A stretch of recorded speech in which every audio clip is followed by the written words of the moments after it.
చంటి పిల్లవాడు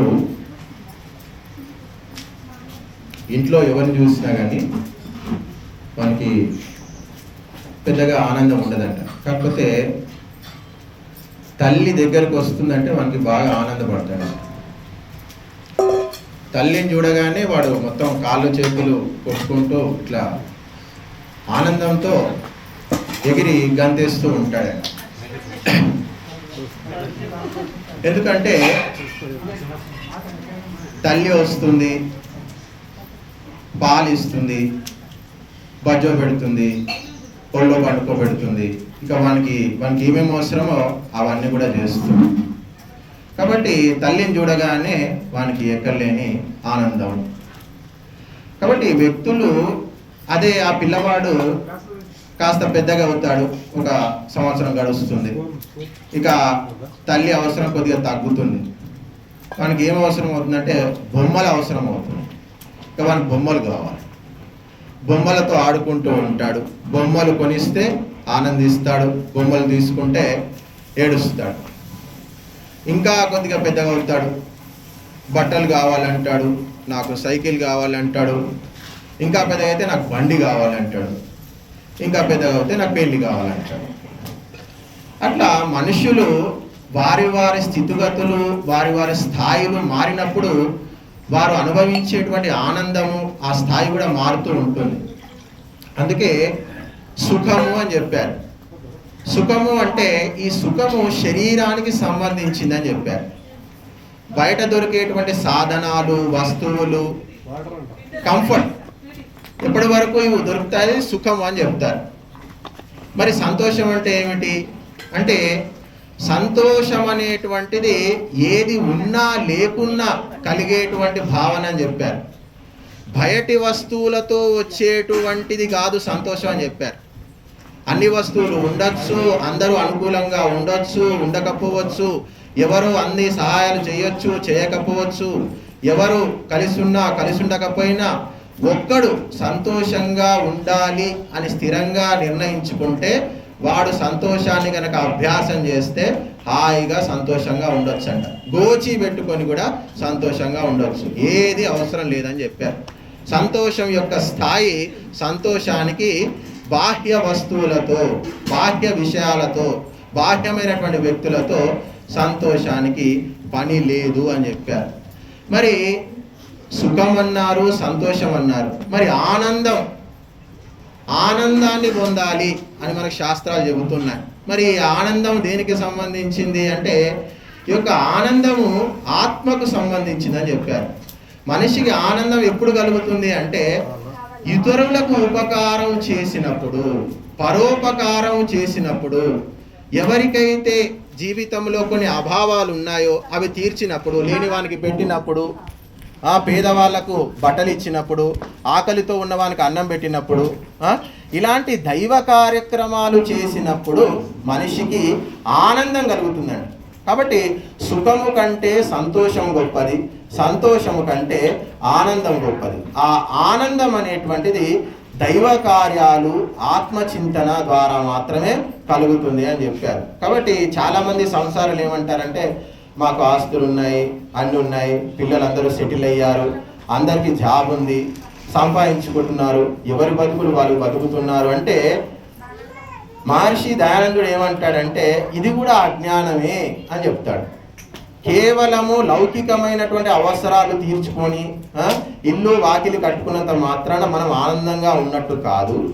ధర్మ కార్యాలు చేస్తూ ఆత్మచింతన చేసినప్పుడు వచ్చేటువంటి ఆనందం ఏదైతే ఉందో అదే అసలైనటువంటి ఆనందము. ఇక మిగతావన్నీ కూడా అజ్ఞానంతో కూడుకున్నటువంటి ఆనందం. తాగితే చాలా ఆనందంగా ఉంటాడు.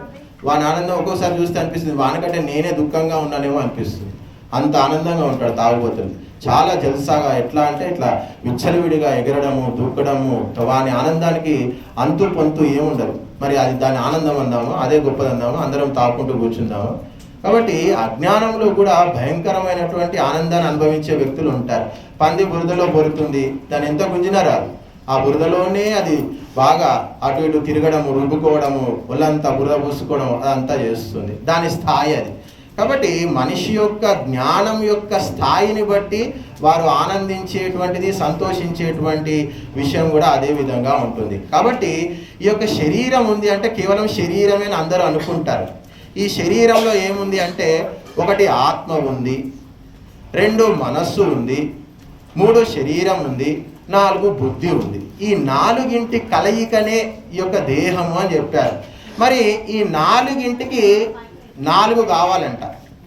శరీరానికి ఏం కావాలి అంటే శరీరానికి అర్థము కావాలి. అంటే శరీరానికి సంబంధించినంత వరకు కంఫర్ట్, డబ్బు కావాలి. అర్థం అనేటువంటిది మన శారీరకమైనటువంటి అవసరాలు మాత్రమే తీరుస్తుంది, మనకు సదుపాయాలు కల్పిస్తుంది, మన శరీరాన్ని కంఫర్ట్ జోన్లో ఉంచుతుంది. ఏది? సంపదలు అని చెప్పారు. కానీ అందరూ సంపదలే సర్వస్వం, సంపదలే జీవితం యొక్క పరమావధి అని చెప్పి జీవితాంతం సంపదల వైపే తిరిగిపోతూ ఉన్నారు. ఎప్పుడైతే మనిషి ధర్మాన్ని వదిలిపెట్టి కేవలం అర్థాన్ని పట్టుకుంటాడో వాడు లోభి అంటారంట. వాడు పిసినార్ అయిపోతాడంట. జమ చేస్తూనే ఉంటాడు ఇక జీవితాంతం. ఇక ధర్మం గురించి పట్టించుకోడు, జీవితాంతం కూడా డబ్బును జమ చేస్తూ జీవితాన్ని వ్యర్థంగా మలుచుకుంటారని చెప్పారు. కాబట్టి శరీరానికి ఎంతవరకు అయితే అవసరమో అంతవరకు మనం సంపాదించాలి. ఇక మిగతా ధనం అంతా కూడా ధర్మ కార్యాలకు, దానానికి, మంచి కర్మలకు మనం వినియోగించాలని చెప్పారు. కాబట్టి శరీరానికి ఖచ్చితంగా ధనము కావాలి. కాబట్టి జీవితంలో అర్థ సముపార్జన అనేటువంటిది అవసరము. దీనికి ఒక లిమిట్ ఉంది. ఇక బుద్ధి అని చెప్పాము. మరి బుద్ధికి ఏం కావాలి అంటే బుద్ధికి ధర్మము కావాలి అని చెప్పారు.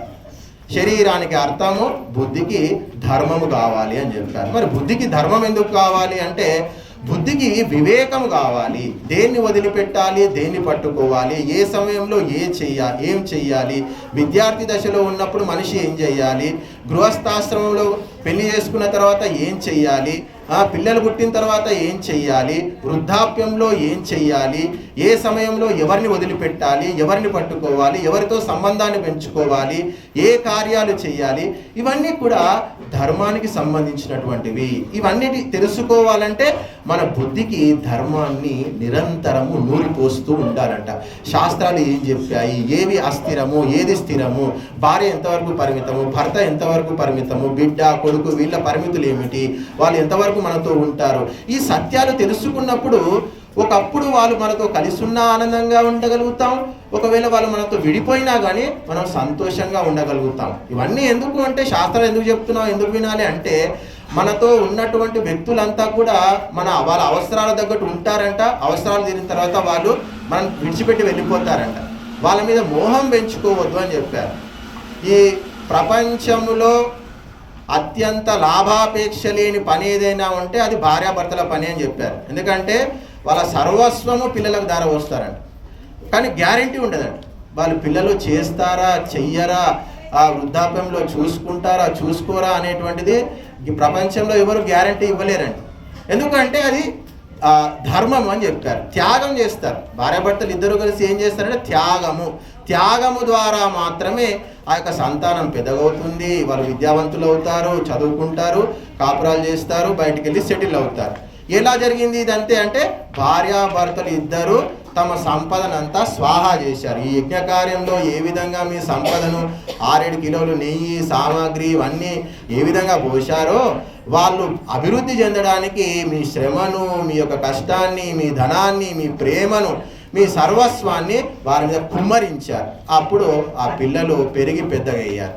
కాబట్టి ఇందులో తేడా ఏమిటంటే మన సంతానానికి ఇచ్చిన దాంట్లో మనకు పొరపాటు జరుగుతుండొచ్చు, జరగకపోవచ్చు, అది వేరు విషయం. కానీ అగ్నిహోత్రములో గృహస్థులు దారపోసిన ఏ రూపాయి కూడా మీకు నష్టాన్ని కలిగించదు. ఎందుకు అంటే ఇది మీరు మనుషులకు ఇవ్వట్లేదు, భగవంతునికి ఇస్తున్నారు.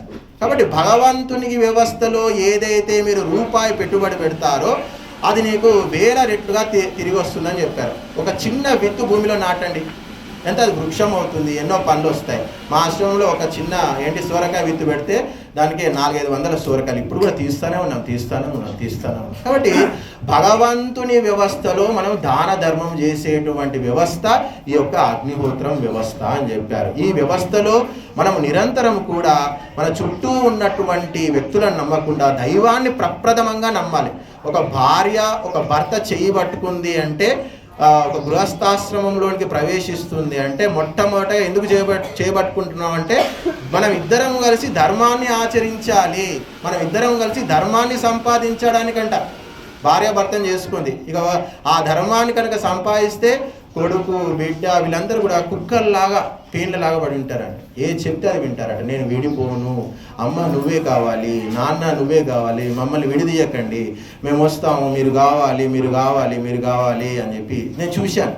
అలాంటి వ్యక్తులను నేను చూశాను. 10వ తరగతి ఇంటర్మీడియట్ వరకు చదివించినా కానీ చక్కగా చదువుకొని తల్లిదండ్రులను కంటికి రెప్పలాగా చూసుకొని ఉన్నటువంటి వ్యక్తులను నేను చాలామందిని గమనించాను. కానీ ఈరోజు ఉన్నటువంటి వాతావరణంలో అలాంటి పరిస్థితులు అన్నీ కూడా పోయాయి. ఎందుకంటే ఇంగ్లీష్ మీడియం చదువులు వచ్చిన తర్వాత, ఇంగ్లీషు వ్యవస్థ వచ్చిన తర్వాత విశృంఖలత, విచ్చలవిడితనము, లంపటత్వము, ఎవరి ఎంజాయ్మెంట్ వారు చూసుకోవాలి అనేటువంటి భావన అంతా కూడా మనకు అనిపిస్తూ ఉంది. కాబట్టి శరీరానికి అర్థము కావాలి, బుద్ధికి ధర్మము కావాలి. మరి మనస్సుకు ఏం కావాలి అంటే, మనస్సుకు కామము కావాలండి. కామం అంటే కోరికలు తీర్చుకోవడం కావాలి. ఇక కోరికలు తీర్చకపోతే మనుషులు ఎంత పిచ్చి వాళ్ళగా తయారవుతారో మీకు చాలామంది తెలుసు. ఒక్కొక్కరికి అది కావాలి అంటే మనకు కావాలి అంతే. ఇక వాడు ఒక్కొక్కసారి ఆ యొక్క పిచ్చి అధర్మం అయిపోయిందంటే వాడు మెంటల్ వ్యక్తులు అయిపోతారు. కాబట్టి కోరికలన్నీ కూడా ధర్మబద్ధంగా ఉండాలంట. సంపాదించిందంతా కూడా ధర్మబద్ధంగా ఉండాలి అని చెప్తారు. కాబట్టి మనస్సుకు కోరికలు అనేటువంటివి కావాలి. ఆ కోరికలు న్యాయబద్ధంగా ఉండాలి, ధర్మబద్ధంగా ఉండాలి. అలాంటివి ఉన్నప్పుడే మన జీవితం అనేటువంటిది శాంతిమయం అవుతుంది. సరే, నువ్వు అర్థాన్ని సంపాదించావు, ధర్మాన్ని కూడా తెలుసుకున్నావు, కోరికలు కూడా ఎంతో కొంత తీర్చుకున్నావు ధర్మబద్ధంగా. ఇక మిగిలింది ఏమిటి అంటే, లాస్ట్కి ఆత్మకి ఏం కావాలంటే మోక్షం కావాలి అని చెప్పారు. మోక్షాన్ని పొందడానికి ప్రయత్నం చేయాలి అని చెప్పారు. అన్ని కోరికలు అయిపోయి ఇంకేంటి మరి అంటే, ప్రతి మనిషి కూడా బంధింపబడి ఉన్నాడు అని చెప్తున్నారు. ప్రతి మనిషి యొక్క దేహంలో ఆత్మ అనేటువంటిది ఉంది. ఆ ఆత్మ దేనితో బంధించబడి ఉందంటే, ఈ యొక్క శరీరముతో బంధించబడి ఉంది. ఆ యొక్క శరీరము నుంచి ఆ యొక్క ఆత్మ విముక్తి పొందాలి. అలా పొందాలి అంటే ఆత్మతత్వాన్ని తెలుసుకోవాలి, భగవతత్వాన్ని తెలుసుకోవాలి. ఆత్మ అంటే ఏమిటి, పరమాత్మ అంటే ఏమిటి, అలాంటి విషయాలన్నీ కూడా సద్గురువు దగ్గర చేరి మనము పరమతత్వాన్ని తెలుసుకునేటువంటి ప్రయత్నం చేయాలి. ఎప్పటి వరకైతే ఈ 4 మనిషి జన్మ ఎత్తిన తర్వాత ధర్మాన్ని, అర్థాన్ని, కామాన్ని, మోక్షాన్ని ఈ 4 పొందినప్పుడే వాడు మళ్ళొక జన్మ అనేటువంటిది వానికి ఉండదు. ఇందులో దేన్ని పొందకపోయినా, ఏది అసంపూర్తిగా ఉన్నా వాడు తిరిగి మనలాగా అందరూ పుట్టినట్టే ఇట్లా పుడుతూ ఉంటారంట. మనుషులంతా ఎందుకు పుడతారంటే కోరికలు తీరలేకనే పుడుతూ ఉంటారట. ఆ కోరికలు తీర్చుకోవడానికి ఇంకా జన్మలు ఎత్తుతూ ఉంటారట. రకరకాల చేసినటువంటి కర్మలు అనుభవించడానికి ఈ భూమి మీద మళ్ళీ పుట్టడం, మళ్ళీ చావడం, మళ్ళీ పుట్టడం, మళ్ళీ చావడం, ఇదంతా కూడా ఒక వ్యవస్థ అని చెప్పారు. కాబట్టి ఇదంతా కూడా ఒక షడ్యంత్రం, ఇదంతా ఒక వల. మరి ఆ వల నుంచి మనం బయటపడేసేటువంటిది ఈ యొక్క అగ్నిహోత్రము అని చెప్పారు. కాబట్టి అగ్నిహోత్రం అనేటువంటిది మనకు త్యాగాన్ని నేర్పిస్తుంది. మన జీవితాన్ని మాయలో పడకుండా, మోహంలో పడకుండా, భోగంలో పడకుండా ఒక పద్ధతితో జీవనాన్ని ఏ విధంగా గడపాలి అనేటువంటి ఒక నియమాన్ని మనకు ఈ యొక్క అగ్నిహోత్రం అనేటువంటిది మనకు తెలియజేస్తుంది. కాబట్టి మన ముందు ప్రభాకర్ గారు ఉన్నారు. ఇక ప్రభాకర్ గారు, వారి పేరే ప్రభాకర్. ప్రభాకరుడు అంటే ఏంటంటే కాంతిని పెంచేవాడు అట. ప్రభ అంటే కాంతి, కరుడు అంటే పెంచేవాడు అని చెప్పారు. మరి వాళ్ళ ఇంట్లో కూడా కాంతిని పెంచారు, పెద్ద పెద్ద యజ్ఞాలు చేశారు, వాళ్ళు చేసుకున్నారు, మిమ్మల్ని కూడా చేయమని ప్రేరేపణ ఇస్తున్నారు. కాబట్టి వ్యక్తులు మొట్టమొదటిగా తమను తాము మార్చుకోవాలంట. తాగేవాడు ఫస్ట్ తాగుతాడంట, తాగిన తర్వాత అందరికీ పోస్తాడంట, అందరికీ తాగిపిస్తాడంట. అదేవిధంగా తమను తాము మార్చుకొని నలుగురిని మార్చేటువంటి ప్రయత్నం చేస్తూ ఉండాలి. కాబట్టి ధర్మకార్యాలు అనేటువంటివి మనం నిరంతరం చేస్తూ ఉంటే మన ఇంట్లో ఉన్నటువంటి పరిస్థితులు అన్నీ కూడా ఎప్పుడు అనుకూలంగా ఉంటాయి. మన ఇంట్లో ఉన్నటువంటి వ్యక్తులంతా కూడా అనుకూలంగా ఉంటారు. ఈ యొక్క బ్రహ్మాండములో ఉన్నటువంటి సమస్త దేవతలన్నీ కూడా ఎప్పుడు కూడా మన ఇంటిని చూసి ప్రసన్నమవుతాయంట. ఊరిలో ఎన్ని ఆపదలు వచ్చినా, ఎవరింట్లో అయితే అగ్నిహోత్రం జరుగుతుందో, ఎవరైతే ప్రతినిత్యం అగ్నిహోత్రం చేస్తారో అలాంటి గృహాన్ని ఆ యొక్క దుష్ట శక్తులు తాకడానికి కూడా భయపడతాయంట. ఈరోజు అలాంటి శక్తులు లేకుండా పోయే గృహస్థులు. అందుకే గృహస్థునికి చాలా కష్టాలు నష్టాలు, వాని కోసమే హాస్పిటళ్ళు, వాని కోసమే కోర్టులు, వాని కోసమే పోలీస్ స్టేషన్లు, వాని కోసమే అన్ని సమస్యలకు కూడా గృహం అనేటువంటిది మూలమైపోయింది. కాబట్టి మనకు భోగం నుంచి త్యాగం వైపు తీసుకొని మనుష్యత్వం నుంచి దైవత్వానికి వైపు తీసుకెళ్లేటువంటి ఉత్తమ మార్గము ఈ యొక్క అగ్నిహోత్రము. ఆ అగ్నిహోత్రాన్ని నిరంతరం చేయించండి. ఆ సంస్కారాన్ని మీ సంతానాన్ని కూడా ఇస్తారని ఆశిస్తూ ధన్యవాదాలు.